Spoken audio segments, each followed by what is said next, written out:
প্রতি বছর ওই তো শিবলিঙ্গ স্থাপন করে। কিন্তু আর্য, আমার মনে হয় এই বছর এই সুযোগটা আমাদের অতিথি বৃন্দাবনের পাওয়া উচিত।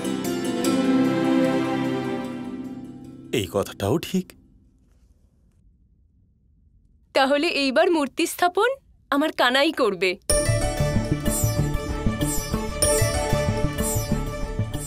শুনতে পাচ্ছ তো কানাই? এইবার সুযোগ বৃন্দাবনবাসীরা পেয়েছে, নাক কাটিয়ে দিও না। শিবলিঙ্গ সুন্দর আর বিশাল হওয়া উচিত। হ্যাঁ হ্যাঁ, অবশ্যই, কিন্তু সময় অত্যন্ত কম।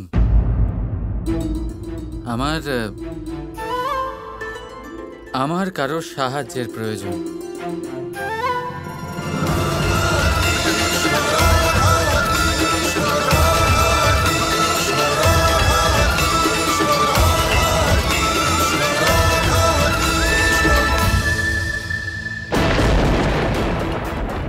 এইবার সবকিছু জলের মতো পরিষ্কার হয়ে যাবে।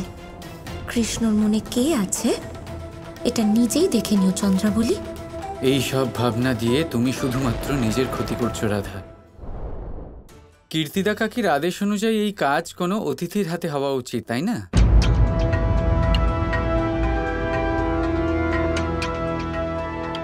এখানে বৃন্দাবনবাসী ছাড়া অন্য একজনও আছেন যিনি আমাদের অতিথি,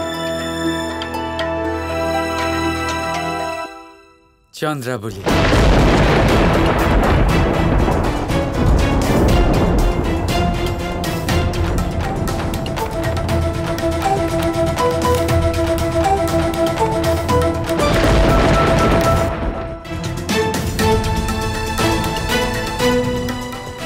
এই কাজে আমার সঙ্গে থাকবে চন্দ্রাবলী?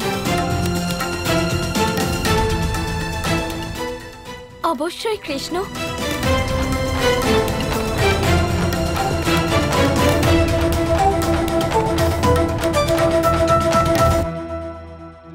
তাই ঠিক হলো, এই বছর শিবলিঙ্গ নির্মাণ কৃষ্ণ আর চন্দ্রাবলী করবে।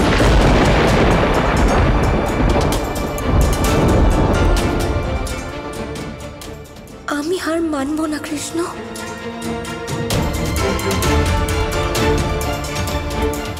কিন্তু বাবা, প্রতি বছর আমার বানানো লিঙ্গ পুজো করা হয়, তাহলে এই বছরে বদল কেন? একটা কাজ করা যাক, একটা লিঙ্গ কৃষ্ণ বানাবে আর একটা আমি, আর আমাদের মধ্যে একটা প্রতিযোগিতা হোক। যার লিঙ্গ সবচেয়ে সুন্দর আর প্রাণময় হবে তার লিঙ্গের পুজো করা হবে। কিন্তু কৃষ্ণ তো নিজের সঙ্গিনী বেছে নিয়েছে রাধা, তোমার সঙ্গে কে হবে?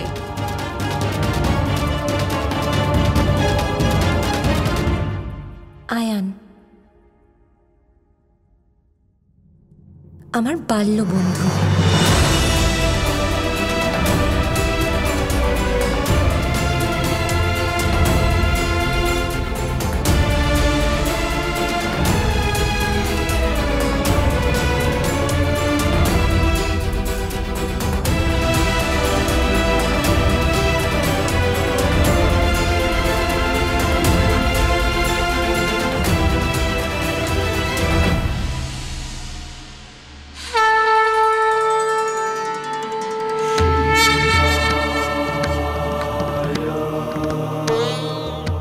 মহাদেব,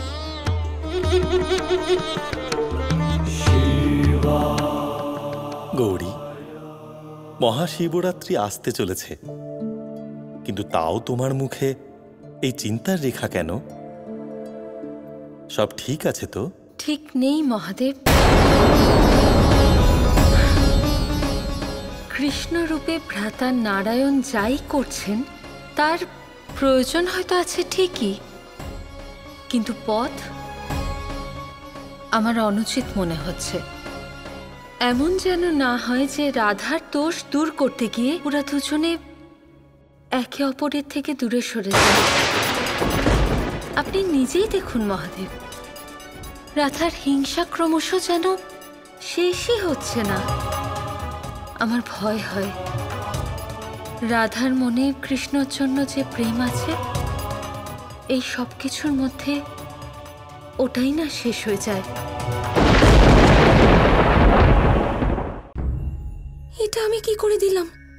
কৃষ্ণের সাথে বাজি রাখতে গিয়ে ওকে আর চন্দ্রাবলীকে এক করে দিলাম। সব সমস্যার মূল হচ্ছে ওই চন্দ্রাবলী। কোনোভাবে ওকে কৃষ্ণর থেকে দূরে করে দিলে কৃষ্ণ আমায় ছাড়া যাবে কার কাছে? আসতে তো ওকে আমার কাছেই হবে।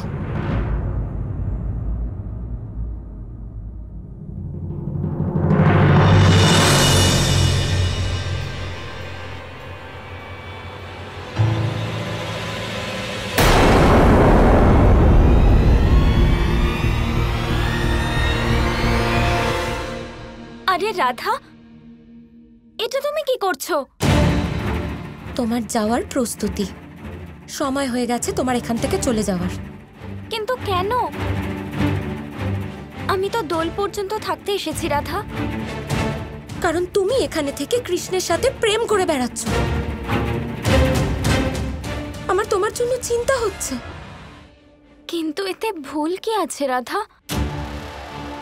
আমি আর কৃষ্ণ একে অপরকে ভালোবাসি, আর আমরা একে অপরের সাথে খুব খুশি। আর এটা তো ভালো কথা, তাই না? তোমার কি এতে কোনো আপত্তি আছে? আপত্তি থাকলে বলে দাও রাধা। হ্যাঁ, আমার আপত্তি আছে।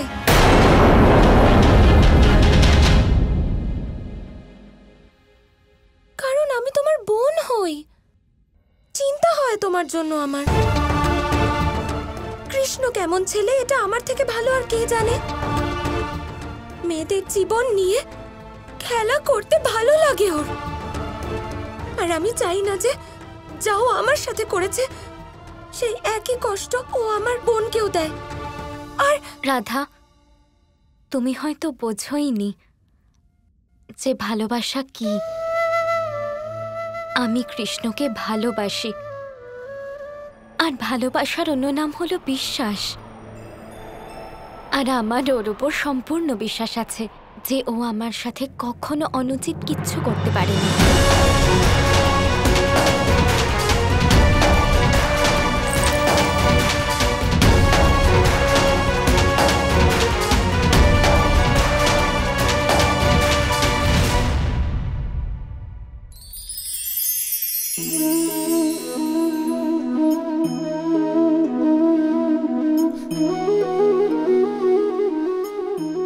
আসুন, আজ আপনাকে আমি একটা গল্প শোনাই। একবার এক চক্ষুহীন মানুষ মন্দিরে গেল ঈশ্বরের দর্শন করার জন্য। এবারে যখন ওখানে উপস্থিত লোকেরা জানতে পারল যে এই ব্যক্তি চক্ষুহীন, তখন কিছু লোক তাকে উপহাস করতে শুরু করে দিল। যে ব্যক্তি সম্পূর্ণরূপে দৃষ্টিহীন, সে কি করতে এসেছে এখানে? হয়তো সে ঈশ্বরের কাছে নালিশ করতে এসেছে যে কেন আপনি আমার দৃষ্টি কেড়ে নিলেন। কিন্তু এই সকল কথায় সেই চক্ষুহীন ব্যক্তি নিজেকে নিরাশ হতে দিল না।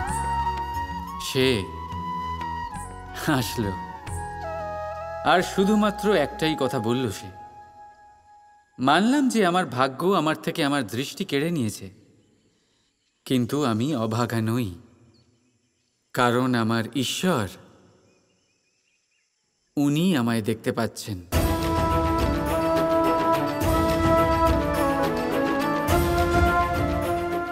তাই মনে রাখবেন, দৃষ্টি নয় দৃষ্টিভঙ্গি আবশ্যক।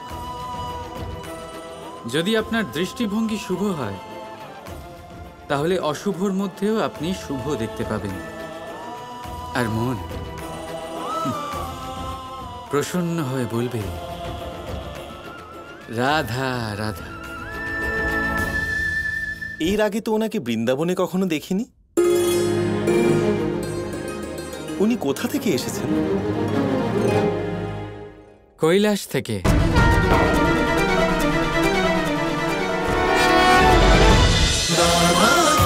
Krishna Krishna Krishna Krishna